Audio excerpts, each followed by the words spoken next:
Good morning. Welcome to Uplook Live, Building the Future for Calgary's Creative Economy.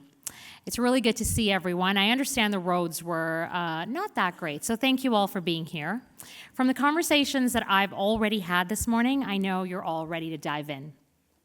I'm Geraldine Anderson. I'm the Vice President of External Affairs at Calgary Economic Development, and we're so delighted to host you all this morning. Let me start by acknowledging that there have been Indigenous economies and economic development in the Treaty 7 region since time immemorial. The Blue Sky City inspires, connects, and calls for a deeper understanding of our past and our future. As we come together to share a new collective story of Calgary, we pay respect to the people of the Treaty 7 region in southern Alberta, who were the original creators in our community. We acknowledge that we gather in the home of the Blackfoot Confederacy, who are comprised of the Siksika, Kainai, and Piikani nations. The Stoney Nakoda, who are comprised of Bearspaw, Chiniki, and Goodstoney nations, and the Tsuut'ina Nation. The City of Calgary is also homeland to the historic Northwest Métis and to the Otipemisiwak Métis government, the Nose Hill Métis District 6 and Elbow Métis District, the Nose Hill Métis District 5 and the Elbow Métis District 6. We acknowledge all Indigenous people who have made Calgary their home. It's under the blue hues of our promising skies that our new story is built on fostering a better relations with our First Peoples and taking pride in a place of real possibilities. So, if this is your first Uplook Live event, welcome. This particular series of events that CED holds is one of the ways in which we bring the city's economic action plan, Uplook, to life, hence the name, Uplook Live. As stewards of the economic plan, Calgary Economic Development works with the community to ensure we are making progress on the plan's 5 main drivers. They are talent, innovation, business environment, livability, and brand. It's these 5 core tenets that work all together to help drive progress in our city. Every civic organization, every community organization, small and large enterprise, play a role in advancing this plan and shaping our economic future, and all of you here are testament to that. Calgary has become a city where startups can scale, multinationals can expand, and a skilled workforce is prepared for jobs of tomorrow. Today, though, we are here to talk about our creative sector and how it's contributing to Calgary's story and our success, and what the potential of that sector is for Calgary's future. So, we have an exciting lineup for you. We're going to start with a special presentation from Rachelle Bugeaud. Did I pronounce that correctly? Yeah. Like 50%? I asked her about 3 times. Manager of Foresight at CED.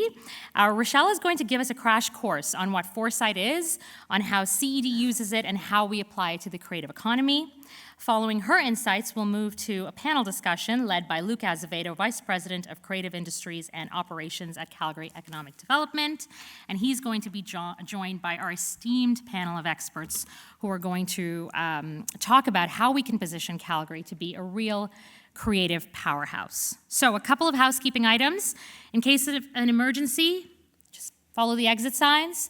And today's event will be recorded, and the recording will be made available online. So with that, I'm going to invite Rachelle to the stage. Now, let me just tell you, I have seen this presentation before. It is very entertaining. It's a little bit disturbing, but it is altogether scintillating. So Rachelle, the floor is yours. Where's the microphone? Where's the microphone? Do you know? I don't know where the microphone is. We need a microphone. Sorry. Tape. Hello. Okay. So, as Jerry said, my name is Rachelle Bugeaud, and I am the Foresight Manager at Calgary Economic Development. And today, as you heard, we're going to be diving into the future of the creative industries. But before we do so, I'm going to introduce you to Foresight, because for many of you, it might be a new term you're unfamiliar with. So Foresight, in a nutshell, is essentially about looking at the ways in which the world is changing in order to anticipate what it might mean for the future, to imagine better alternatives, and essentially to design strategies or basically actions so that we can meet and build the future today. So the next question is, you're probably wondering, just how far into the future are we talking about? And the answer is, we let the signals guide us, right? So the future is unbounded. We can look at it anything from tomorrow up to 100+ years from now. Obviously, there's more of a sweet spot being kind of the 10, 20, 30-year mark. And this is where we're focused. We're kind of looking at what might be coming down the pipeline, stuff that is just being hinted at today. And the other thing to note is that each time horizon or slice of the future essentially has a different purpose. So whether that's the very near-term futures, these are things we're going to be wanting to act on and prepare for. In the midterm, it's going to be stuff that we are constantly sort of monitoring. And later on, we want to be imagining and wondering what that could mean. So at CED, we're using this foresight to inform basically our sector strategies. We're also using this foresight to better identify emerging talent needs and the types of jobs that will be required in the future. This type of foresight is also used to identify the types of businesses and business models that could be successful in the future, and also to support or lead strategic initiatives. So that should be enough about the foresight. Now we're just going to jump right into my favorite topic, the creative industries. So to kick things off, I always like to have this slide with a whole bunch of words and images of what could be the creative industries. So the creative industries, for many, is a hodgepodge of basically innovation services, graphic design, film and TV. There are so many different things within this category. So the first task is to make sense of this. An easy way is to just create these buckets. So just to basically, so we're all thinking of this in the same way, we identified essentially 3 big buckets of creative industries. The first one being more of the fine arts. So this is more the conventional creative industries. Stuff like sculpture, painting, performance art fits into this bucket. On the opposite end is, for lack of a better word, let's call it design. But this would be creative services, innovations, really applied creativity for problem solving. And in the middle is where you get kind of these different services and experiences. And this is where, at CED, we're focused on more of the digital screen media. And essentially, this slice is where we'll be spending most of our time in the upcoming few slides. So when we're looking at that horizon, or sorry, that segment, we're kind of trying to figure out what is changing within digital media and entertainment. Now, there's a whole bunch of different keywords here, and the truth is there is a lot changing. Not only the technology, but also how we are consuming the media, who's producing it, the quality of the media is also changing. So essentially, we're looking not only at the technological changes, but also societal changes, demographics, economic things. And the big one that I'm sure you guys can all pinpoint in this web is probably generative AI. And of course, for those of you who know, I'm going to include Will Smith eating spaghetti because Will Smith eating spaghetti is a classic. So the image on, let's see, well, my right, your left, this was generated in 2023, so last year. The other image, I'm sure you can guess, was generated about 2 months ago. So the idea here, and I'm sure you can see, is that the tools are advancing very rapidly. And so you have to let yourself imagine what could this technology become in 5 years, 10 years, 15 years, if it's already advancing this quickly in a single year. So for most of this presentation, what I would like to run you through is essentially how these types of technologies are basically hinting at these 6 future developments. So these are basically things that we're already seeing happen today, and I want you to basically imagine how it might evolve in the future. So the very first shift is one towards synthetic cultural influencers. So these influencers are essentially people that are CGI. They are not real people. They are created on a computer. They are maintained by a studio of people or an individual. And they can be essentially models, actors, even performers. So it's a little hard to see, but in the bottom corner, that's Lil Michaela. She has millions of followers on social media, and she is not a real person. She is designed. The other one right here we'll see is Hatsune Mitsu, who is a Japanese performer who performs as a hologram. So once again, this is trying to showcase that in the future, you can essentially just design your performers, design your actors, design the people in your productions. The second one is the ability to essentially license and monetize your likeness. So obviously we're thinking about faces here and deep fakes, but the ability to let creative productions use your likeness in its entertainment. Now you're probably thinking, okay, well, why would I want to do that? And you gotta think maybe it's about letting your family and friends use your face in their movies. If they wanna watch the latest cinematic experience and they want you as the main character, well, in the future, that could become a reality. The other thing that you can do, essentially, is basically license your face to be used in different types of advertisement or media. And you can also license your voice if you're a singer. So for example, we have here Zao, which is already like a 5-year-old sort of app, but just to kind of showcase that you can just basically put your face right into different movies, different scenes. And so yeah, it basically sparks the imagination. The third big shift is the development of personalized entertainment and media experiences. So for this one, you gotta think about it as if everyone has the possibility to tweak the dials on what they consume. So whether you want to be watching a movie and, for example, you're really into rom-coms, and you would like a little bit more of that in your movies.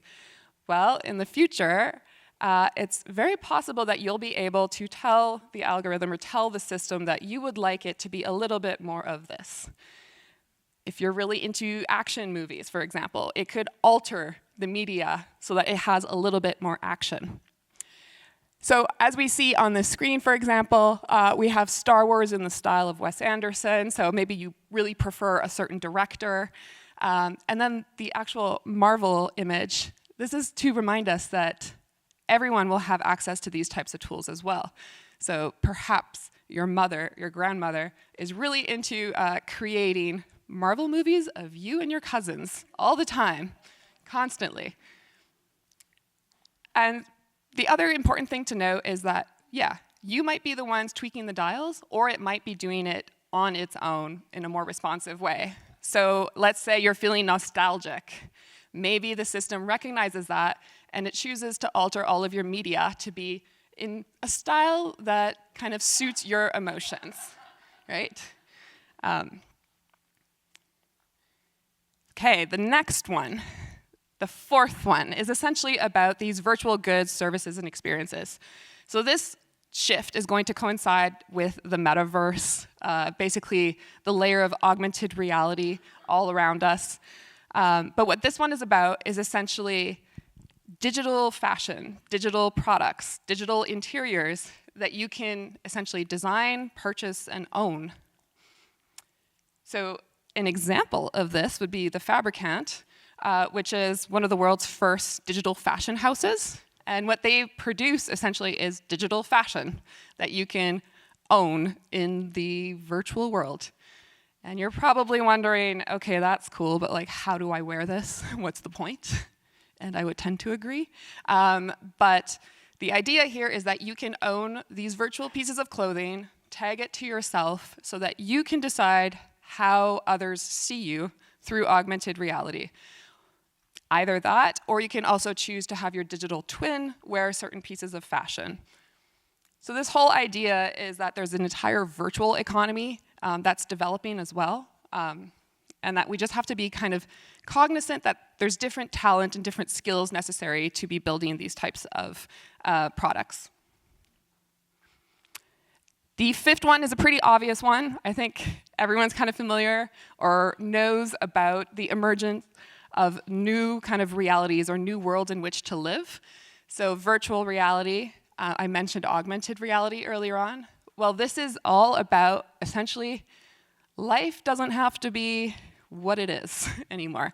If you want to escape into a completely manufactured world, you soon can. And the important thing to note is that these worlds essentially are all designed and maintained by people, by creatives, by other individuals, right? So obviously, you can design essentially life filters as well. So if you choose to, want to live your life in Minecraft or as a Game of Thrones filter, you could just swipe this onto your life, essentially. And so the idea that the whole world becomes a creative canvas for these sort of interactions and interventions. And finally, the sixth big shift is all about immersive and intuitive creations. And so what this one's about is essentially using the different technologies to create experiences that are responsive to you. And so that you start to act as the main character in these movies or in these sort of cinematic experiences. So the idea here as well is a bit of a hybridization between video games and cinema so that it's not as clear which is which anymore. It's a little hard to see on the screen as well, but what we have here depicted, for example, is video game characters that are AI enabled so that you can just have a natural conversation with them. You're no longer restricted to 4 prompts, right, or pre-selected conversation pieces. Now you can just pop up in a video game and just have a natural conversation with them. The other one we have to mention is essentially wearables, or different technologies for essentially interacting with the digital. So these are still a little in their infancy, or a little chunky, but they are going to be getting more and more sophisticated. So different ways of essentially being able to interact and touch the digital. So yeah, if you want to be running with bowls, it is possible. Not the most sophisticated right now, but soon enough, the idea is that your brain can't really tell what's the difference between a real experience versus something that is a digital experience. You're kind of just treating it all the same. So now that we kind of see these 6 big shifts, we're kind of left wondering, what does this mean for the future? Where is it going to be heading? And this is where I've outlined 3 big questions for us to ponder, in case the 6 weren't enough. But the first one, as mentioned, is this idea of hybridization of video games, immersive realities, and film. So right now, they are all kind of individual, right? Like they are separate little sectors. Would they call them sectors? Yeah. Well, in the future, it's kind of like they are all morphing into one big bubble, right? Where films and video games become indistinguishable. So it's all about essentially more personalized, interactive, and immersive cinematic experiences or narratives. And it really just begs the question, yeah, what is the difference between virtual reality and cinema? I don't know. The second one is that though the future of the industry might be less human-produced, like there might be more technology involved, it might be a lot more human-centric. So what I mean by this is that essentially with the use of technology, we'll be able to develop these types of experiences that really resonate with us and personally with us. They might hit deeper at our emotions, at our needs. They might be stickier experiences. So take, for example, if you're into horror movies, well, I don't know if I would ask in the future for a very, very scary movie because it would really know how to scare you, potentially traumatize you. But that is kind of the idea. So same thing of like if you want to learn something for an educational purpose, it could do so much more effectively. And then the third, and probably the biggest question, is whether we are sitting kind of at the death or a potential rebirth of the sector. Death being that everyone is able to create stuff. Mass generation maybe means lower quality works. But then the rebirth is that, yeah, once again, everybody has the tools to create now. So does that also mean new types of productions and a sort of a renaissance where everyone is able to create their visions?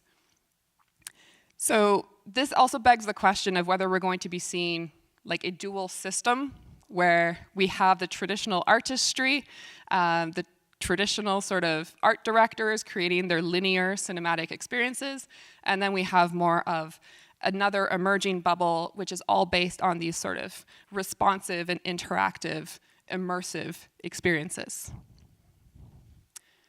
So this is where I'm kind of wrapping it up, but essentially what I want you guys to do and take away from this is that I'm sure there's some stuff I presented that you are feeling a little iffy about, or you're not sure it's actually a thing. So I would just encourage you to go out there and do your own futures research. Essentially, all you got to do is listen to those signals. What is the most interesting thing you're seeing out there? And what do you think that means for the industry? So some stuff that you can do is get together and chat about it, right? And also, share it back with us. If you're finding something, we're an open book. Come see us. And so that is where I'm going to end it, right here, so that you guys have time to discuss these lovely trends. Thank you.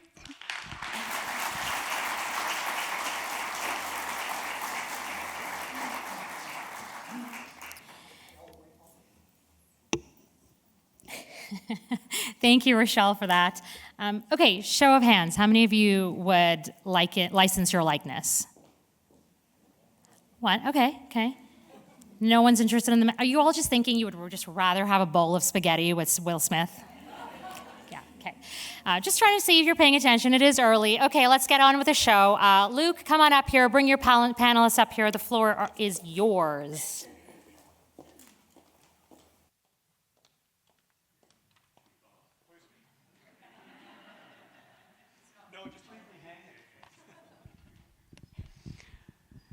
Good morning. Thanks for joining us. We're privileged to have this panel with us today. I just want to start off by short bios on everyone. To start with, if I stop dropping all these papers, it'd be bad. Tasneem Rahim.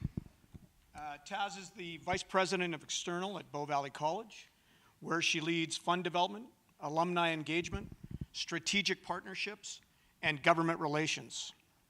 She joined the college in 2017, bringing experience for the University of Calgary and the AgaCon Foundation. A Calgary Top 40 Under 40 recipient, Taz is also an active volunteer with organizations such as the Canadian Council for Advancement Education and AgaCon Foundation Canada. Taz, thanks for being here.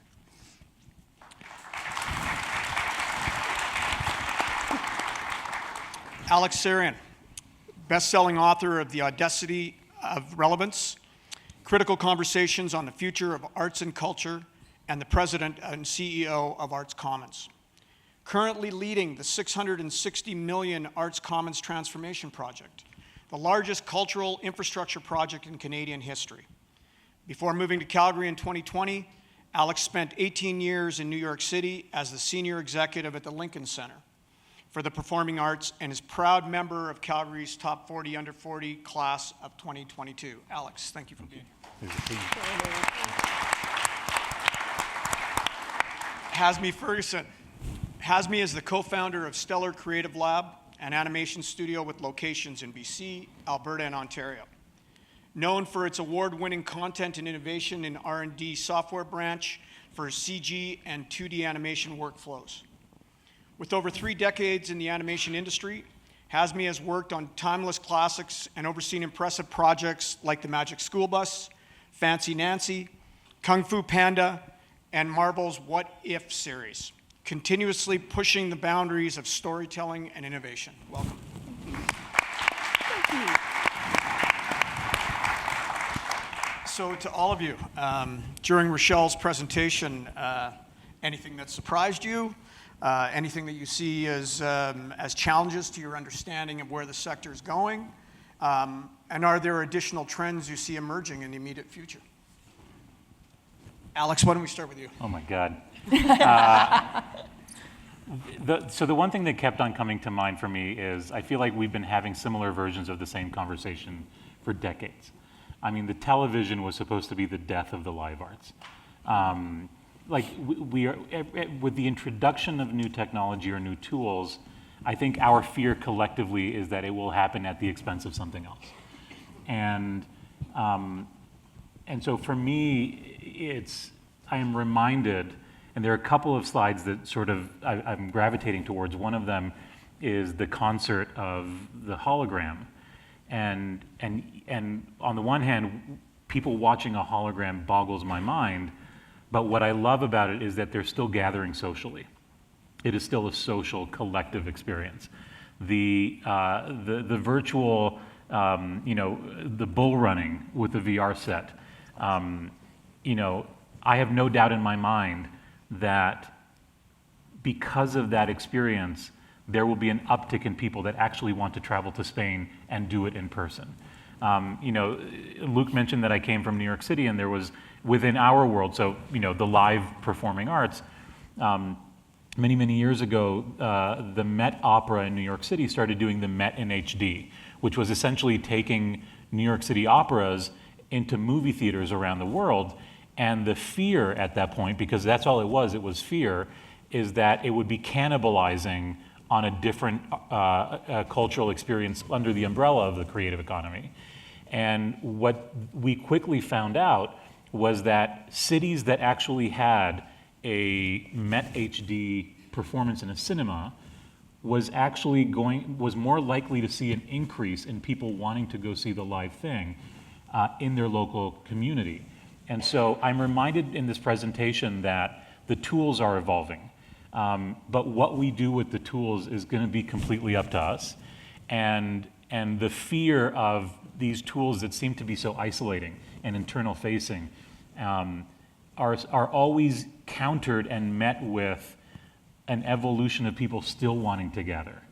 And so my question is, with the evolution of technology and the improvements in technology, there also seems to be an increased desire to gather, and we've seen it post-pandemic.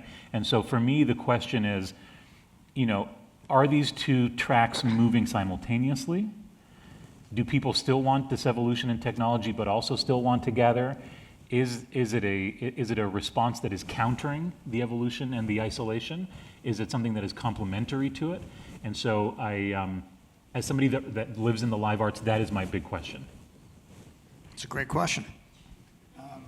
I think we are starting to see some of that resurgence. This past weekend was a great example with Wicked. We're starting to see some cinematic impacts that hopefully will be coming back long term. Hasmi? I think it was a great presentation. For me, what was interesting, all of the things that Rachelle mentioned, for us, are already starting to happen. We've been approached by fashion businesses, some big ones, to digitize their products to help with that pipeline. We're also creating an AI app. One of the problems in our industry is creativity is only limited by the tools you have, right? And so for us, creating these AI tools or creating apps, none of them are with the idea to replace anyone. Mm-hmm. The idea is you can do new creative work with it, right? Yeah. And that's what's exciting for us. Our concern is we have a lot of brilliant senior people in our industry, whether they'll adapt. So it's really about how do you train and how do you teach people to use the new tools? Because that is what we found the hardest to do. Like, we're seeing some artists adapt really well, and some just can't move from whatever they've been working on, whether it's an app, whether it's paper. And so I think that's going to be the biggest challenge for us going forward, and using some of this new technology is how do you help people learn how to use it? Because fear is the biggest one. I mean, you're absolutely right. We got funding from the Canadian government, CMF funding, to create an app for our 2D workflow. When we were working on Marvel What If, it was massive project. We had 300 backgrounds in a half-hour episode, and each one had to be hand-painted. People were doing brilliant work, but it's unsustainable. You can't have people drawing that long, all day long, without having physical issues. Then you have mental issues because they're exhausted, they're trying to do their best, and they can't perform. So for us, that app is a solution to have people put their best work on the screen and work, in a normal, healthy, supportive environment. So I think everything that, Rachelle, you touched on, it's already happening. A lot of that, I license my likeness. It could be here. I could be skiing back in Banff, right? We did see an actor, actually, who's doing that already, so he can appear in multiple productions. I mean, it's a way to sustain his living, right? So he can be in more than one production at a time, right? And then he'll personally appear in the ones that are exclusive. So we're already seeing a lot of this happening. So I don't know how far in the future it is. I think it's a lot closer.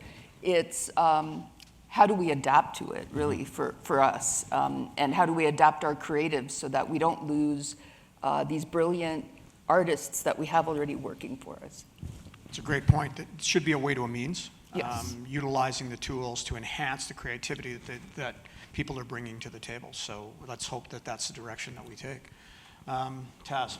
Yeah, just building on Alex and Hasmi's comments, I think it's what really peaked for me was the role of education and the role of some of the programs that we're offering at Bow Valley College, but how they can support our industry, how they can support our arts community, and how we leverage that to ensure that we have that next generation of talent that we require. And I think that part of it is understanding what is needed. The use of AI, I think, we tend to shy away from AI or grapple with it, but I think it's a tool, as you shared, Hasmi, and I think that part of it is that there's the AI piece, which helps automate workflow and creativity, but it doesn't take away from curiosity and creativity and that human element. And then it takes me to the social space, and how do we create those spaces, such as an esports arena or a production hub, or an arts commons, or a beautiful National Music Center, and how do we create those spaces for social interaction? And then the third piece for me was, I was a little alarmed, Rachelle, at the slide about, our families using these tools and technology. I think of my mother and some of the films she might produce when I was younger. But I think that it's how do we ensure that those individuals have access to education, even in short-form courses or micro-credentials, masterclasses. How do we ensure that they have access to that so that they can use the technology responsibly, but also create short films or memories of their that are important and significant to them? Excellent. So as we're going through this and we're starting to see Calgary starting to emerge in different markets as a leader in some areas. And the creative sector is now positioning itself as a global leader, and the intent is to attract talent from outside, to grow our talent here. So how do we ensure that we're doing that internationally while still ensuring that the talent that's local, that we're fostering them and supporting them in an inclusive community, and that we don't forget that we have our talent here growing and developing as well as attracting. So how do we do that now as a city that's growing in this sector? There's a phrase that I heard many, many years ago, and thankfully I think it's dying, but it's called glocal. And it's this tension between local and global communities. And I am a very firm, when Jerry was talking about the 5 pillars earlier on about the vision of a city, that to me is not a marketing tool for people outside of Calgary. That to me is a commitment to Calgarians. And so my sense is, if we are building it, let's build it for Calgary, and whether that means the local community, whether that means local institutions, whether that means local artists. And if we do it right, then people outside will start paying attention. I think there are too many examples of cities at a similar point in history as ours, where they focus too much on what others are going to think about them, and we completely miss out on what is truly important, which is folks in our backyard. And I think we need, and I love that people, whether it's CED or whether it's Tourism Calgary, organizations that would have historically just focused beyond the limits of Calgary are now saying, no, we got to make this a better city for us. And if we make it a better city for us, then others are going to want to gravitate towards it. And so that directly applies to the creative economies. And that's why it's so important that we have a local artist community, that we have creatives, that we have, and I think, I know that we're not here to talk about affordability, but one of the biggest things for me is if Calgary can remain affordable compared to other major cities, then that to me is a win for our sectors or our collective sectors of saying, yes, there are opportunities, but people can also afford to move and live here. And I think that's the greatest thing. I know that we talked about it in film and TV about where is the talent coming from and where is the pipeline. That's why I love universities that are sort of tapping into that and colleges that are tapping into that. You mentioned the Arts Commons Transformation Project. I keep on telling people, if that campus, which is close to 1 million square feet, opens tomorrow, I can't staff it up fast enough with people in Calgary. And so I think as these sectors continue to grow, we have to figure out, okay, what does it mean to grow Calgary along with it? Because otherwise we're building something for somebody else. And that's what I worry about. It's a great point. You can't grow the sector without having people to grow with it. Yeah, I would agree completely. When we were doing Kung Fu Panda for DreamWorks, we did hire a few artists. We needed another team. Vancouver was really stressed where our main team was. And the truth for us is there's so many Albertans living in Vancouver working in our industry. I mean, that's the bottom line. And we've had so many who've reached out recently going, I want to move back. I'm tired. Vancouver's cool, but the reality is I can't have a family here. I can't buy a house here. My apartment's 500 square feet, including the balcony. I mean, we hear that over and over again, right? And so they really, because we have a lot of seniors, we have so many people ready to make that next life move to, settle down, have kids. And one guy said, I'm tired of living on the 34th floor with the alarm going off all the time. Big city challenges. But what they remember is the childhood and the life that they had wherever they lived in Alberta, everywhere from Medicine Hat to Edmonton for the people that we have. We have really, really senior people, directors, producers, and juniors as well. Like one young man that we hired who came out of one of the programs here, and he's like, thank you for giving me that opportunity because we couldn't sustain Calgary at the time, but he was able to get a job with another studio. And so for us, it's the sustainability. How can we grow it so we can sustain it? And one of the challenges that we have is the bigger ecosystem that includes talent, also includes client perception. So now we're seen as a senior studio that can deliver the work. But along with that comes the need for financing, right? And we've talked with Luke a lot about tax credits and the kind of jobs that they can help create. And so we need to put all of those pieces together because unfortunately our clients are all very, very savvy about the tax credit system, and they're growing it in California. Now there's, the Canadian-US battle for this work. So establishing great talent is one thing, but then we need to also support that talent with other programs. And I would say development. There aren't a lot of development programs. There's a lot of really brilliant, talented artists here who have series ideas, who have concepts, films, scripts, and unless a Canadian picks it up, it's hard to get it financed. So one thing I would love to look at is there a way to put together even a small development fund, because it doesn't have to be massive, to help them get their products to market. Right. Good next conversation. Okay. Taz, very relevant from the perspective of Bow Valley, how we grow. 100%. So, Hasmi, Alex, we have the talent you need. I did a little number count. My team was really supportive and gave me some numbers, but we have close to over 125 students that have just graduated from our Center for Entertainment Arts programs. However, you wouldn't know that. And I think that part of our unified challenge in the city is having that collaborative approach and that opportunity to have a community so that we can have that understanding and awareness of what each of us brings to the table. And I think that that's something that's lacking.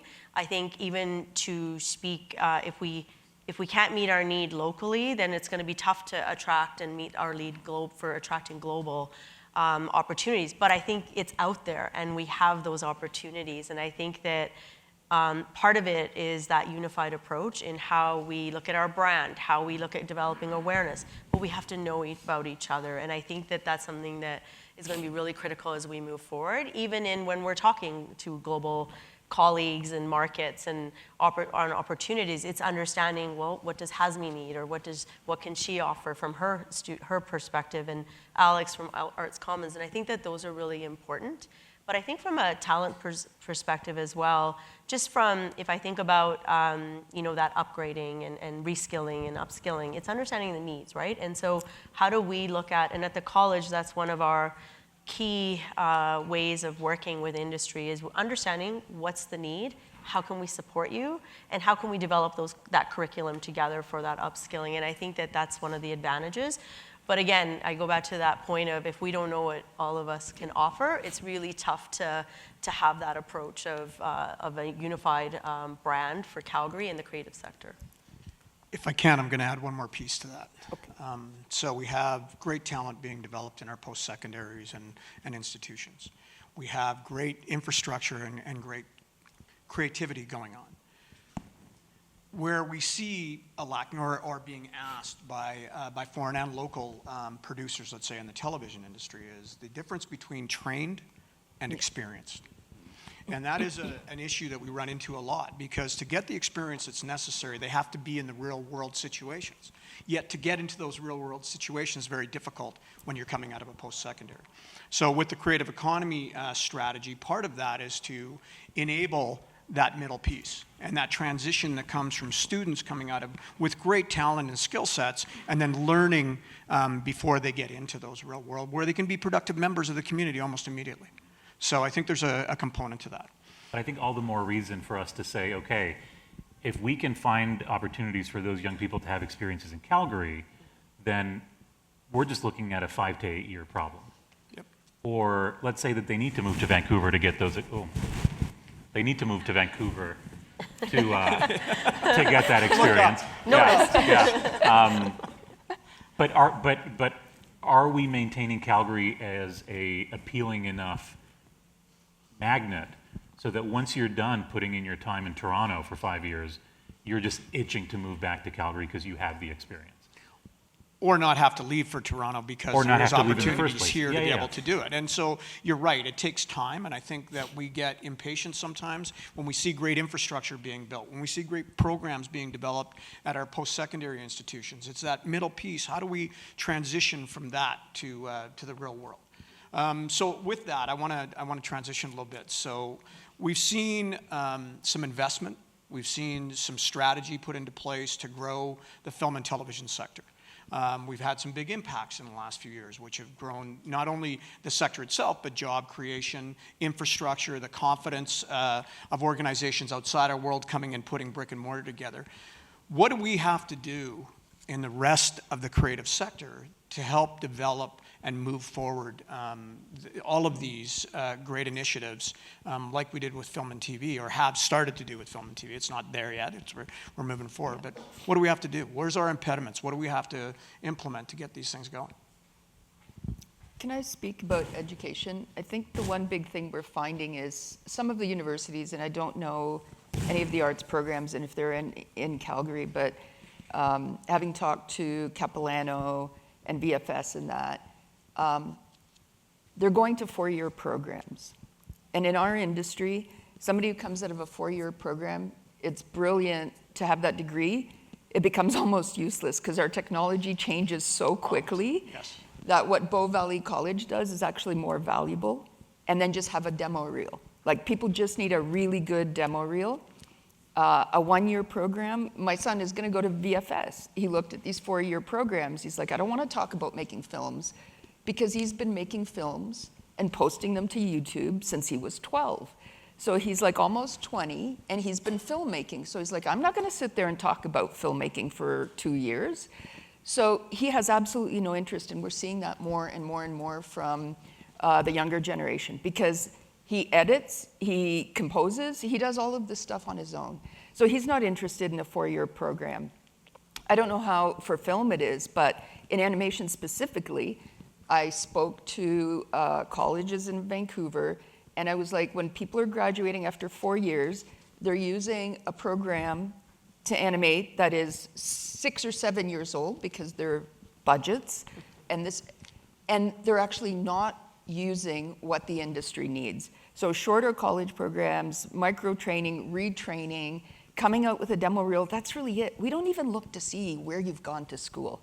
Like, we don't really care. It's like, we look at your demo reel, and if your work is strong, that's where we go from. And I think that's where the colleges are really leaps and bounds ahead of some of the other programs. So, you know, I went to, what's it called now? It used to be called Ryerson. Toronto Metro University. Yeah, I did a 3-year program, and the only way I got work was the short film I made, right? And I think that's true 35, 40 years later. So that's what I love about Bow Valley College and about these programs, the access that we just did recently with the producer training. I think that's sort of where we're finding like the strongest artists. The people who want to be artists are doing the work. Some people need more support, they need the longer programs, and that's okay too. But in the digital media, it's changing so quickly, as you know, Rachelle showed us, it's way ahead of us. Like, you know, what's happening is already in the future, like now, that when those programs aren't staying on top of it as well, and we know the stress of programs trying to stay on top of it, it's really hard. We have people who graduate with skills that are now dated, right? And they have programs that are now dated, and they're relearning on the job. So the sooner they get through, actually the better for us. I want to have a conversation with you, but I got to figure out my microphone. I don't want to. I can do the same, and then we can. I got to do the Batman thing. So when you say doing, you said you wanted this to be conversational. Is this okay? Okay. But only one voice at a time, okay? Yeah, no, of course, no fighting. So when you say doing the work, Yes. is doing the work figuring out how to manipulate the new technology, or is doing the work figuring out what to do with it? Because I think going back to your question, and one of the things from Rochelle's presentation to me is the tools are becoming more sophisticated, and sometimes the tools, we won't even have to manipulate them because they will be doing it themselves. I think the measure of success for for creativity is not going to be, have you developed the app? The question will be, what have you done with it? How have you used it to feed your own definition of creativity? And so to me, we are making the work. Yes, I'm terrified of this technology being in the wrong hands, but I'm super excited about it being in the right hands. Yeah. And going back to your question, Luke, about what might success look like, is we have the pieces of the puzzle in Calgary. And yes, it's great when Hollywood comes to town, and it's great when those US dollars come to town. But at what point will we see Calgary productions of Calgary ideas being developed in Calgary? And I've shared this with you in several conversations, which is, you know, I love seeing all this work happening in Calgary, but at what point will somebody turn the TV on in Berlin and see a film shot in Calgary that is taking place in Calgary? And I think to myself, one of the best marketing tools that cities like New York and Paris and London had is that people go to shoot these films and TV series there that are unapologetically taking place there. And so I think to myself, okay, if we're building the capacity, at what point do we just start saying, we don't need California, and we don't need, you know, these shows coming in. Same thing in the live arts. Like, we will always be a hub for international artists coming and being that connective tissue. But at what point do we just say, and we're starting to do it at Arts Commons a little bit, the idea of how do we incubate not just the talent and the tools, but what Calgarians will do with them to elevate their own profile. And to me, that I would like for that to be what's next. It's a great point. And to be honest, there's things that happen right now that people aren't fully aware of. I mean, you take a show that's been here for going on 18 years with Heartland. How many people know that it was the number 5 most watched show on Netflix 2 years ago? How many people know that it's in 140 different countries in 52 languages? I mean, these are things that are created here that we don't celebrate enough. And to your point earlier, how do we do that communication so that we understand what's out there, and how do we promote it and grow it? Taz, this question is, from the post-secondary perspective. It's technology, it's creativity, how do you interact it, and how do you lead so that the individuals that are studying at Bow Valley understand the balance between the two? Well, and I think that's a really great question, and I love this conversation because I think that there's one thing about technical training, but it's the hands-on immersive training that's so critical, and those skills that you gain beyond just the technical classroom technology, using your URATA instruction, URATA course that's instructor-led. All of our instructors at the college, first of all, for Center for Entertainment Arts and our programs are actually from industry. So that's number one, I think, a great advantage. Our students are learning from industry professionals that have worked on Avatar and other productions. I think the other piece, though... You can then hire them. And that's that's exactly it. But I'd like our students to be hired here as well, right? And so it's creating that experience for work, so work integrated learning opportunities that we can work with our local studio opportunities, our local organizations where our students can be immersed in those experiences. And I think that's really critical, and one of the advantages we bring, right, is that it's beyond just technical, it's learning critical thinking, it's learning to be adaptable, it's learning that agility, and how do we bring that to that next generation. I think the other piece, and I think people may have heard, we've just opened an esports arena, but it's part of a whole, right? So it's part of what we are calling, and spoiler alert, in the new year you'll be hearing about the digital entertainment nexus, which is really, affectionately, I like to call it the den, as everyone knows, but it's really about, you've got talent creation, you've got the spaces, so you've got an esports arena where students can learn esports management, for example, but then they can become broadcasters, they can be team coaches, and then you've got a production hub, which is world-class, where we can have that pre- and post-production work done through a motion capture studio, through animation. And those are, I think, that's where the work comes together, and that attraction comes together, and that transformation of industry. And I think the last piece is building out the ecosystem. So you have at the college, and the Digital Entertainment Nexus is actually a partnership with the Opportunity Calgary Investment Fund, and we're very grateful for that generous support. But what it's also allowing us to do is to develop that next set of, and that ecosystem of businesses. So last week, for example, we just had our first Indie Accelerator program pitch, so it was in game development and esports, and I think we had over 15 businesses or individuals that are looking to create their businesses that have gone through a 12-week process of working with mentors, advisors, to really look at how they develop their product and how do they take that out to market. And the pitches were phenomenal. And their funding range for those that were in the top 3, anywhere from $8,000 to $15,000 or $12,000, which is not enough, but it's something to get them started. And I think we need to create that access, which is really critical. Just going to lead me into my next question, but I also want to just make a comment within the creative economy initiatives that are coming out of CED in partnership with CADA and others. Aaron O'Connor, who runs the program for us and manages it, puts us in a position where we have the Alberta Producer Accelerator Program, which does the exact same thing. Short period of time, takes people that have either a body of work or a knowledge base, puts them in positions where there's mentorship, and leads them through a program that at the end they get to pitch that program and have an opportunity to be successful and grow from this city and this province. So I think it's important that we maintain that. As part of that, our creative sectors, how do we ensure that we continue to provide the opportunities that are equitable and that ensures that we have diverse voices and that we can foster inclusive storytelling, which is so important. How do we ensure that as we continue to grow and develop and go into technology, how do we ensure that we continue that?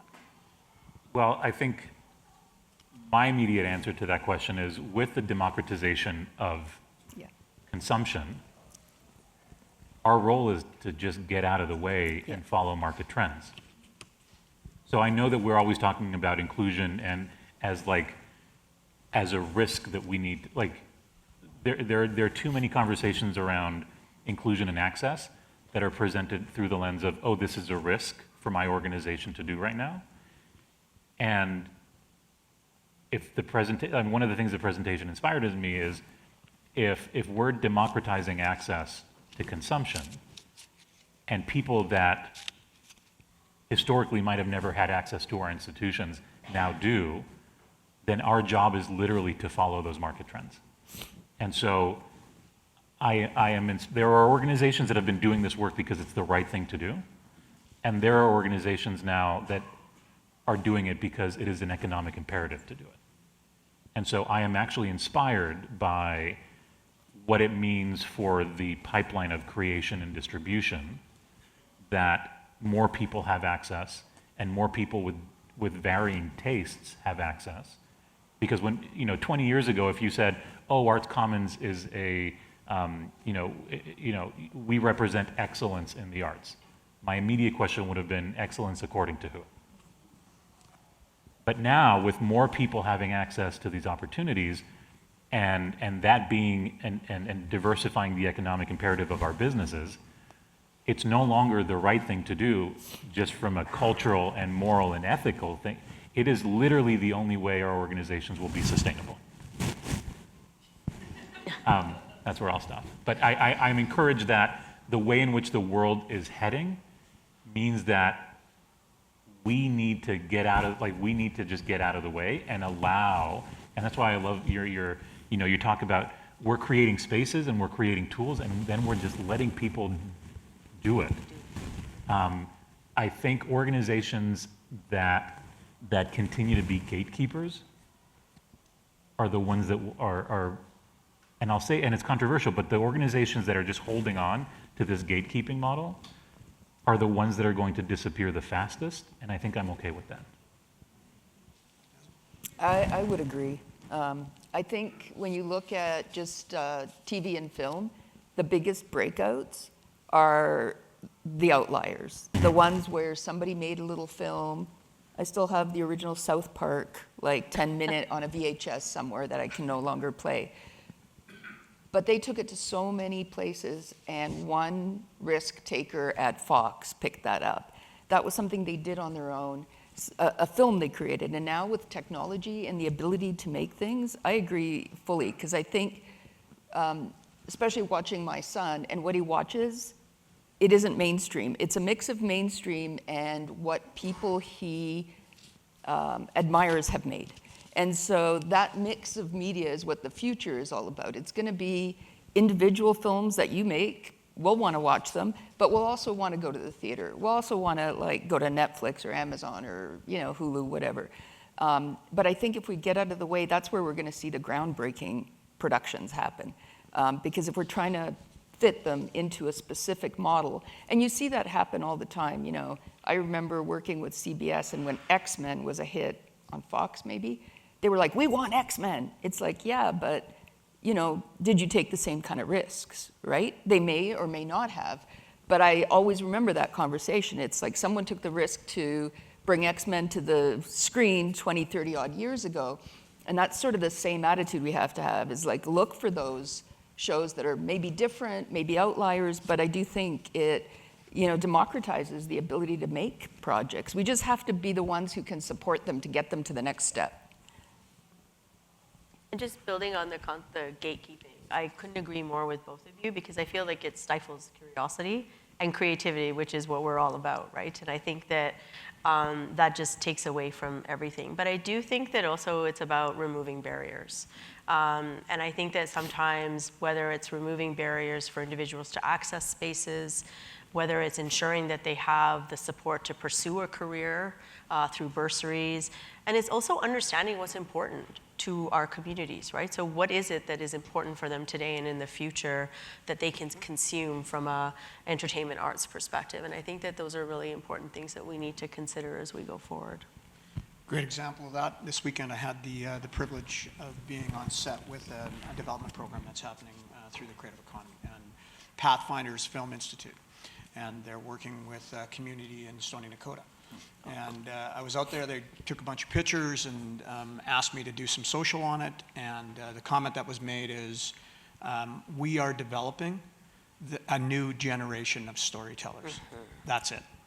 Okay, so I thought that was extremely relevant at that You point. being a synthetic influencer. Yeah, yeah. Synthetic. Listen to this. Did I use it right? Was Yes. that- Okay, good, yeah. Can you go back to that slide, please? So just as we're getting to that time, could do this for hours, but I just want to talk about some very specific things if I can with each of you. So Alex, the Arts Commons Transformation Project, it's an incredible endeavor, obviously.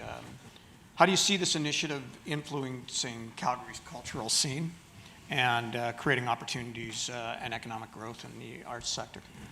So there are a couple of different answers to that question. So for those of you that don't know, the Arts Commons Transformation is the single largest cultural infrastructure project in Canadian history, coming in at around $660 million.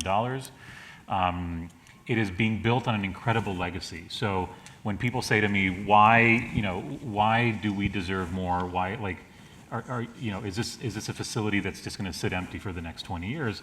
I often point to the incredible successes over the past 40 years, not the least of which is that today we are one of the largest employment destinations for artists in the country, employing over 2,000 artists a year. Collectively, when I speak of Arts Commons, I mean of the Calgary Phil and Theatre Calgary and all the incredible organizations that activate these spaces on behalf of our city. But we are one of the largest employment destinations for artists in the country. And I think the more we can continue to employ local artists, the more that we perpetuate this local growth. The other thing is last year alone, we hosted over 2,070 cultural experiences within our facility. That boggles the mind for a city our size. We're turning away event requests. And so to me, this expansion means a couple of different things. We're increasing the number of venues, we're increasing the diversity of venue sizes, we're also increasing the diversity of types of venues because Olympic Plaza will now also fall under our purview, and we'll be able to extend our mandate of leveraging these venues and spaces on behalf of local organizations and local artists. I say to my team all the time, if we cut the ribbon on this campus, close to 1 million square feet, and the local artists and local arts organizations communities don't come in and make it their own, we will have failed. The model of Arts Commons is one that is inherently about democratizing. Of the 2,000 events that I mentioned we did last year, the vast majority are third-party organizations that have, Bow Valley College and community organizations and local arts organizations. So if we build this space for a community that is no longer there, then we will have failed. And so as much as we are investing in, and you will all hear me talk about how beautiful these spaces are and how beautiful the plaza is going to be, but if we build this thing and that community doesn't come along with us, that's a huge problem. The only other way I'll answer that question is there's something very specific and intentional about this growth happening in our downtown core. And we know to be true that office to residential conversion, office to post-secondaries, having local organizations there, that to us means that the vibrancy piece for us is so important because I don't want, right now what happens is, people will come downtown, they'll park, they'll see a show, and they'll go home. Last year I remember sitting at my office window looking at public transportation coming in, hundreds of young people going ice skating in Olympic Plaza, putting their shoes back on, going back on the train, and going home. And I think we have an opportunity and a responsibility to say, okay, how are we creating these experiences that are also a larger gateway into the other things that downtown Calgary has to offer? So, and the economic impact around that is just massive. So we're always thinking about who we're doing this for, what the ripple effect will be, and I just wanted everybody to know that in addition to being a beautiful campus, the economic model behind it is very important. Hasme Animation is a very resource-intensive kind of operation, and both in talent and technology. So in your eyes, what do we need to do next year in Calgary to help develop that next step? I think one of the big bonuses of Calgary is it's very close to that LA time zone. And while we're, want to develop more of a local community, film community that's making local films, the reality is that money really helps. So for us, we started as a service studio and we're growing our own IP, but that's given us the basis and the reputation in the industry to be able to take our stuff and actually get a meeting, because that's the hard thing. The biggest thing right now is we're still working a hybrid environment. So we have people working all over the place. So I think there's less of a barrier where if you don't need that physical space, it's easier for people to hire. So we can grow Calgary from, say, for example, Vancouver. The technology is allowing us to do that easier now because we don't have the kind of lag we used to have. So I think the real focus really is on that talent. We really have to get talent because the kinds of projects we do at Stellar and the features that we're looking at doing, they require top creative, top artists. And we do train internally, but you need the best of the best. You need those brilliant creators who are going to bring new ideas to the table. So I think that talent, and then the other thing is Luke and I have discussed in the past, it's that financial support from the province, right? The tax credits play such a big role in helping us get our productions, and they are job creation credits. So you are creating a lot of jobs. And for us, like I said, we have very savvy clients. Trying to sell something in Canada is really hard. There's very few broadcasters. And so what gets attention is top creative. It is bringing them something they haven't seen before. It is bringing a visionary. And because Hollywood now, it's shifting again. There is a lull, and it is growing. We're seeing a pickup in the new year with conversations and new shows coming. It is bringing something unusual to the table, and the only way to do that is have some kind of a development platform that doesn't require a Canadian broadcaster. I hate to say it, but the problem is that the rules around that, sort of similar to what Alex was saying, it becomes a gate, and it's really hard to bring brilliant creative to the table.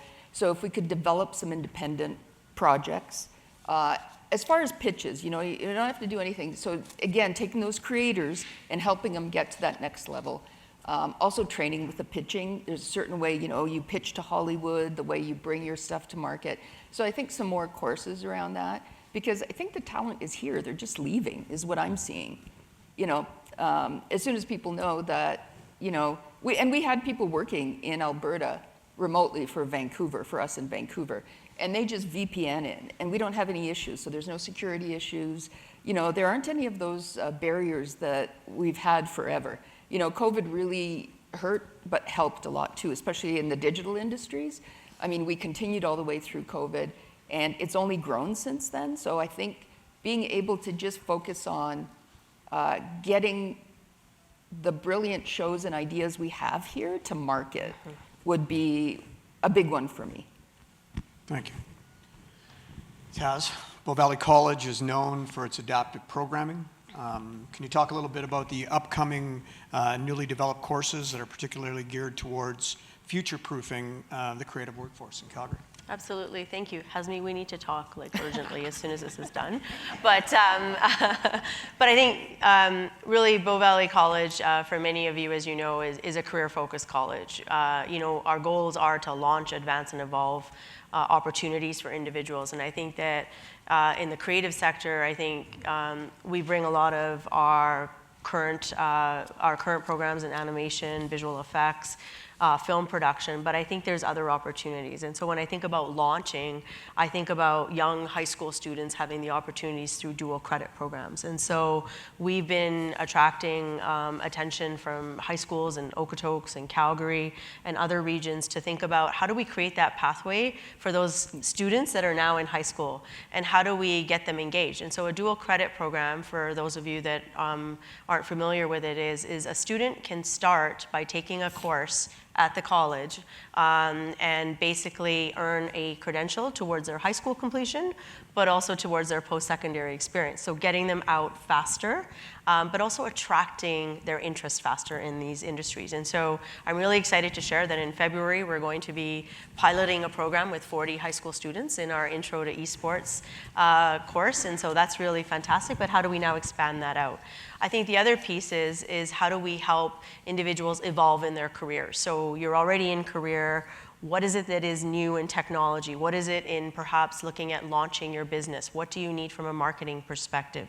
Script writing, storyboarding, all of those pieces. But how can we use micro-credentials so that you're thinking about time and productivity? And so you're not imposing long hours of instruction. You're looking at individuals looking at their pace and learning, but also earning that credential that supports individuals like Hazmi's organization's needs and her business and industry, Alex's needs when we open Arts Commons. How do we look at that from a time and productivity perspective through micro-credentials? And the third, I would say, is masterclasses and thinking about very specific boutique upgrading opportunities that are really brought together from experts and mentors. And I think that those are some of the new things that we're starting to think about as we look forward. But it's all based on industry need and thinking about, it's not us saying this is what's important, it's industry saying this is what we need. We'll even help you develop that curriculum. And I think that's one of the biggest pieces that we bring and some of the things that are evolving for us as we go forward in creative industries.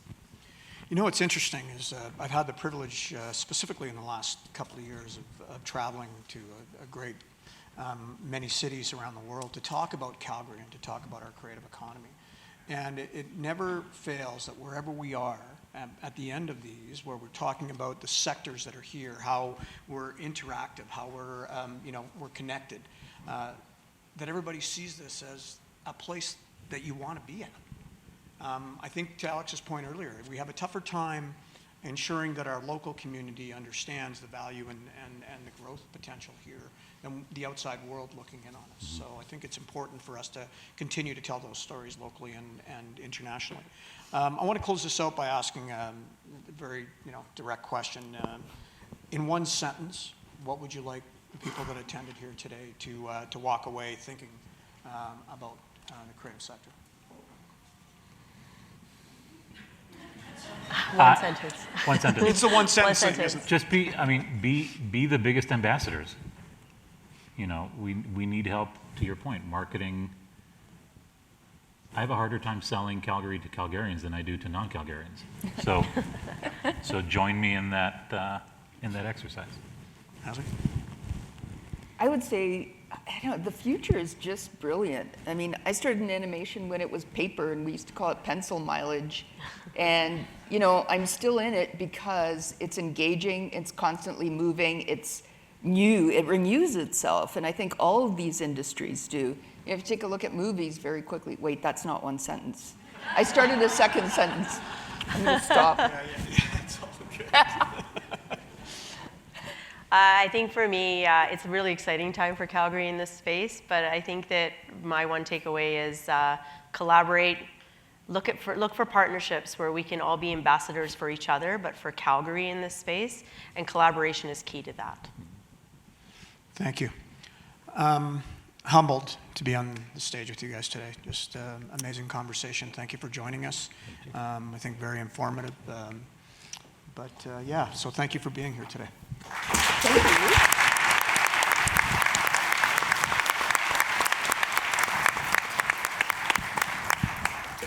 Thank you, Luke. Thank you, Rachelle. Thank you to our panelists, Alex and Taz and Hazmi.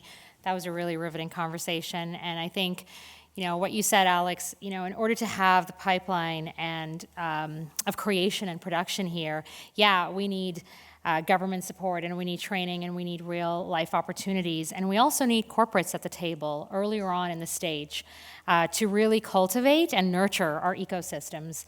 It sounds sometimes trite to say, but it is about collaboration. And collaboration is damn hard work if you really do it, but it's also incredibly, incredibly important. We need everyone working together to make sure that our creative economy is only one sector really, that we have a right to win in and where we can future-proof our city and make sure our economy is resilient and as diversified as we can be. So thank you very, very much for today's conversation. Thank you, Lou. Let me also say thank you to Studio Bell for hosting us, for the team at Calgary Economic Development that helped put this event together at probably the most busy time of year, and for all of you to make this a priority as well. We couldn't do this without you, so thank you all. If you want to stay in network, we have the outside space until 11 o'clock. And if not, keep creating Calgary's future. Stay safe and travel safe. Thanks.